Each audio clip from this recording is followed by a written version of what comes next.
Hello everyone, if you are a Brazilian football fan and if you want to know everything that's going on in Brazilian football right now, this is your channel. My name is Ronaldo Ferreira and I'm speaking all the way here from São Paulo, Brazil. Please don't forget to subscribe, give us the thumbs up, it helps a lot our work here, okay?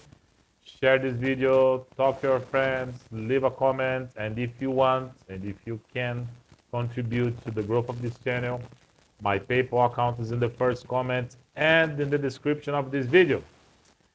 Well, as they said in that famous TV series some years ago, winter is coming.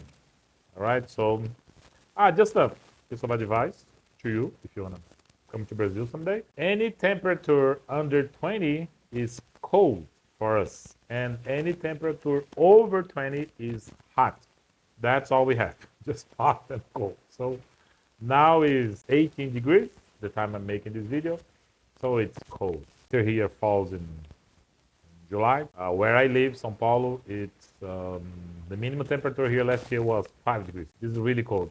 The difference between winter here and other places, for example, Northern Hemisphere, is that in Brazil, no construction in Brazil has a heating system, okay? So there is cooling system everywhere, like because it's too hot. But heating system, no. So I'm inside my house, and I have to wear all this clothing, like this anorak, all day. I can't take it off because it's too cold and it's difficult to stay indoors. Let's go. So Libertadores round 5 for Brazilian teams. Okay, as expected, São Paulo, did what São Paulo was supposed to do. Let's go for the results first, okay? Then I'll make some comments, okay? So Fortaleza, Fortaleza, help me. Fortaleza playing a home game in front of its crowd, a lot of people. All Fortaleza had to do was to win to advance, and there was a draw. Fortaleza and Bucaramanga, they draw in 0. Fortaleza lost the chance to advance like in this round. So they have to wait until the end of May to see the situation. I'm going to give you the standings later, okay? But unfortunately, Fortaleza didn't win and did not advance, all right? But the chances are really good. Atlético Nacional 1, Bahia 2. Bahia is the second straight defeat for Bahia. So Bahia lost again, this time away in Medellin, so against Atlético Nacional, and the chance is so now Bahia has to beat Inter in Porto Alegre, which is way difficult. I don't think it's going to happen, but if it does happen, good for Bahia, but the chances are not so good. Botafogo 3, Estudiantes 2. A very good result for Botafogo. Botafogo played a home game. Botafogo hadn't won, Botafogo would be out of Libertadores. So there was a draw. 2-2. Botafogo scored and Estudiantes drew, and it was 2-2 until the 41st minute of the second half. Okay, then Arthur went there and scored the goal. Very good result. So, but Botafogo hasn't advanced yet. Has to win, so as I said, 2 games. But a very good result, okay? So they did their job. Fortaleza didn't. São Paulo, the same situation of São Paulo. São Paulo won, Libertad won. So it was a draw again. All São Paulo had to do was to win the game or a draw. Any result. What happened? Alisson, one of the best São Paulo players, he's a midfielder.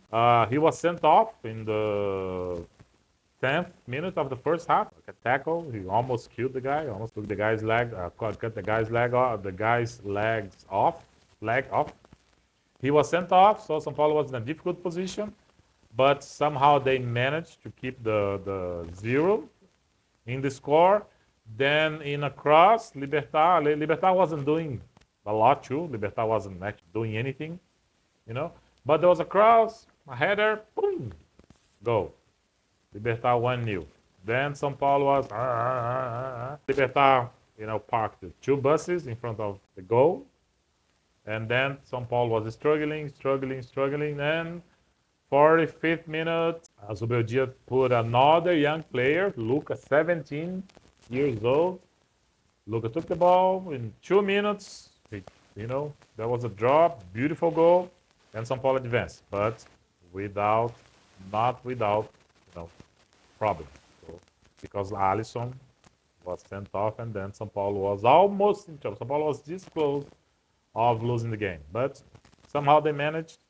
Now São Paulo advanced, so São Paulo and Palmeiras advance. Let's wait for the other club. Palmeiras, the unbeatable Palmeiras. Palmeiras is unstoppable, unbeatable. The best team in South America right now, in Brazil and in South America. As I said, Palmeiras leads Brasileirão, and Palmeiras has the best campaign in Libertadores with 15 points. Palmeiras advanced with 2. Palmeiras has the best campaign, so it means that some Palmeiras will play until the semifinal. Will play home. The second game will be at home. This is a great advantage. I don't know if I told you, the final will be in Lima this year. They haven't chosen the stadium yet, the venue. Nobody knows which venue. Okay, but the final will be in Lima. As UCL, it will be just one game. The final is just one game. Okay, so the quarterfinals, the semifinals, the round of 16 quarterfinals, Palmeiras will play all these matches at home. The second game at home. And it's in this competition, this is a great advantage. Nacional 0, Internacional of Porto Alegre 2. So with this result, Nacional was out of Libertadores. So Internacional has to win the game against Bahia. So there'll be the match with 2 Brazilian teams. If Internacional wins, Internacional advances. All right? But bad result for Nacional. Nacional, who beats Bahia in the round before, now lost at home. But unfortunately, Nacional, a team with lots of tradition, is out of the Libertadores 2025. And yesterday, another club with a big drama, Flamengo beat LDU of Ecuador 2-0. Flamengo has to win the other game as well. So who is leading this group is Central Córdoba. Yes, my second team in Libertadores. And the same thing. So Flamengo has to win 2 games and to advance. If Flamengo doesn't win, Flamengo draws out. All right, this is the situation. Let me give you the standings of the group I'm reading here, right? So I'm sorry, I'm not looking to the camera. Look at the camera. So in Group A, Botafogo is in the 3rd place with 9 points. Universidade de Chile has 10 points. So, as I said, win, you will advance. If you don't win, you are out. Group C, Flamengo, Central Córdoba has 11 points. All right. Flamengo has 8 points, so Central Córdoba can reach 14, or if he loses. But the point is, Flamengo will face Deportivo Táchira. Deportivo Táchira is the worst team in the group, so the chance that Flamengo wins are high, because I really don't think Flamengo is going to screw this up. Okay, I don't think so. I think they will win and they will advance with Central Córdoba, as I predicted. Am I good or what? Group D, São Paulo. São Paulo advanced. São Paulo has 11 points, okay? The second place is Libertad, who was beaten by São Paulo. 8 points, so the maximum that Libertad can reach is 11 points. So Tajeres and Alianza Lima have no chances anymore. São Paulo the first in the group, Libertad the second, all right? Fortaleza. Okay, Fortaleza has 8 points. Racing has 10 points. Racing leads the group, all right? So Racing has 10 points, Fortaleza 8. If Fortaleza wins, Fortaleza advances, because Bucaramanga Bucaramanga has 6 points, can reach 9 points, but all Fortaleza has to do is to win. So if Fortaleza had won this game, Fortaleza would have been classified, but would have advanced. But so far, Fortaleza didn't do their job. Okay, Group F, Atlético Nacional from Colombia has 9 points, Internacional 8 points, the same situation. All Internacional has to do is to win, but the game is against Bahia. It's a clash with 2 Brazilian teams, but this game will be at home in Porto Alegre. So in their stadium. A lot of people. So expected that Internacional wins. So in Group G, everything is decided. Palmeiras the first, okay, with 15 points, like more than double of second place. Cerro Porteño with 7 points. Cerro Porteño beat Sporting Cristal in Lima. Very good result. So probably Cerro Porteño will advance because they're going to play a home game. So not difficult. But Palmeiras has classified, has advanced. Beautiful. 5 games, 5 victories. Perfect performance. So that's it in the other group. Vélez Sarsfield. So as I said, let's see the other game. So who will face who in the last round? So I'm checking the computer here. The last round will be on the 27, 28. São Paulo will face Tajeres, okay, at home. So easy, piece of cake, okay. Botafogo will face Universidade de Chile. Home game again, okay, on Tuesday, 27th. Internacional against Bahia on Wednesday. So, as I said, in Porto Alegre.